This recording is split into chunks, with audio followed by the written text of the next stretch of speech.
तो दोस्तों, जैसा कि हम सभी को मालूम है कि सावन का महीना चल रहा है और हम सभी अपने आराध्य भोलेनाथ का कृपा पाना चाहते हैं। तो देर किस बात की, क्यों ना हम भोलेनाथ को प्रसन्न करने में देर करें। तो चलिए जानते हैं कि भोलेनाथ को प्रसन्न करने के लिए क्या क्या चीज़ चाहिए हमें। भगवान शिव तुरंत और तत्काल प्रसन्न होने वाले देवता हैं, इसलिए उन्हें आशुतोष कहा जाता है। आइए जानते हैं कि भगवान शिव को प्रिय 11 सामग्री ऐसी हैं जो को अर्पित करने से आपकी मनोकामना पूरी होगी। तो क्या है ये 11 सामग्री, चलिए जानते हैं। तो नमस्कार दोस्तों, अपना अयोध्या से मैं मंजू सोनी आप सबका अपने चैनल में स्वागत करती हूँ। आप पूरा वीडियो ज़रूर देखिएगा। तो सबसे पहले आता है जल। शिव पुराण में कहा गया है कि भगवान शिव ही स्वयं जल हैं। शिव पर जल चढ़ाने का महत्व भी समुद्र मंथन कथा से जुड़ा हुआ है। अग्नि के समान विष पीने के बाद शिव का कंठ एकदम नीला पड़ गया था। विष की उष्णता को शांत करके शिव की शीतलता को प्रदान करने के लिए सभी देवी देवताओं ने उन्हें जल अर्पित किया, इसलिए शिव पूजा में जल का विशेष महत्व है। अब हम जानते हैं कि दूसरा शिव जी को प्रिय कौन सी वस्तु है। बिलपत्र। भगवान 3 नेत्रों का प्रतीक है बिलपत्र। 3 पत्तियों वाला बिलपत्र शिव जी को अत्यंत प्रिय है। प्रभु आशुतोष के पूजन में अभिषेक में बिलपत्र का प्रथम स्थान है। ऋषियों ने कहा है कि बिलपत्र भोले भंडारी को चढ़ाना 1 करोड़ कन्याओं के कन्यादान के फल के समान है। भगवान की 3 नेत्रों का प्रतीक है बिलपत्र। बिलपत्र चढ़ाते समय हमें किन किन बातों को सावधानियाँ रखनी चाहिए, ये आप मेरे डिस्क्रिप्शन बॉक्स में मेरा लिंक रहेगा, वीडियो का ज़रूर देख लीजिएगा। नंबर 3 पे आता है जो भोलेनाथ जी को पसंद है, आंकड़ा का फूल। शास्त्रों के मुताबिक शिव पूजा में आंकड़े का फूल चढ़ाना सोने के दान के बराबर होता है, इसलिए आप शिव जी को पूजा करते समय आंकड़े का फूल जरूर चढ़ाएं। नंबर 4 पे आता है धतूरा। भगवान शिव को धतूरा अत्यंत प्रिय है। इसके पीछे पुराणों में जहाँ धार्मिक कारण बताया गया है, वहीं इसका वैज्ञानिक भी आधार है। भगवान शिव का कैलाश पर्वत पर स्थित यह अत्यंत ठंडा क्षेत्र है, जहाँ ऐसे आहार और औषधि की ज़रूरत होती है जो शरीर को उष्मा प्रदान करे। वैज्ञानिक दृष्टि से धतूरा सीमित मात्रा में लिया जाए तो औषधि का काम करती है, शरीर को अंदर से गर्म रखती है, जबकि धार्मिक दृष्टि से इसका कारण भगवत पुराण में बताया गया है।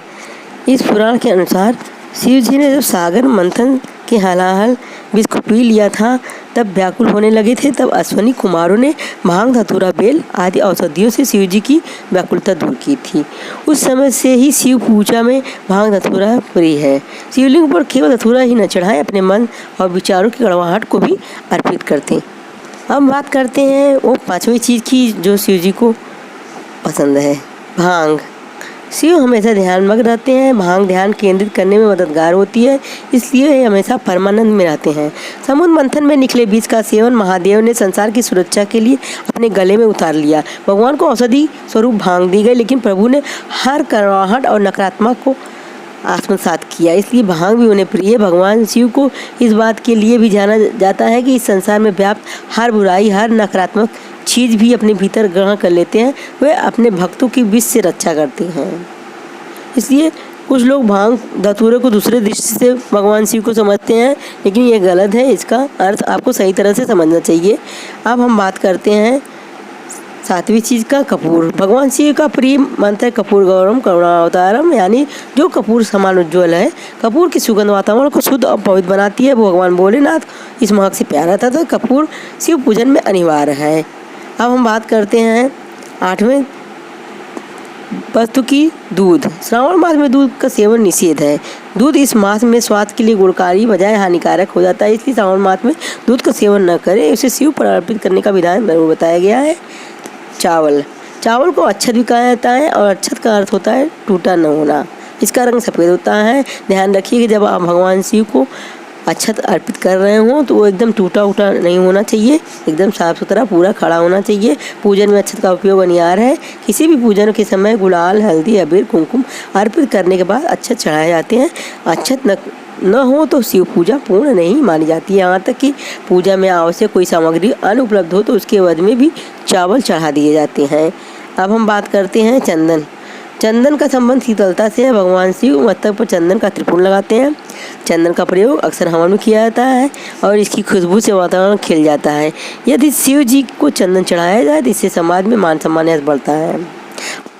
अब हम बात करते हैं भस्म का, जिसका अर्थ पवित्रता में छिपा है। वह पवित्रता जिसे भगवान शिव ने एक मृत व्यक्ति की जली हुई चिता में खोजा है, जिसे अपने तन पर लगाकर वे उस पवित्रता को सम्मान देते हैं। कहते हैं कि शरीर पर भस्म लगाकर भगवान शिव खुद को मृत आत्मा से जोड़ते हैं। उनके अनुसार मरने के बाद मृत व्यक्ति को जलाने के पश्चात बची हुई राख में उनके जीवन का कोई कण शेष नहीं रह जाता है। ना दुख, ना सुख, ना कोई बुराई, ना ही कोई उसकी अच्छाई बचती है। इसलिए वह राख पवित्र है, उसमें किसी प्रकार का गुण अवगुण नहीं है। ऐसी राख को भगवान शिव अपने तन पर लगाकर सम्मानित करते हैं।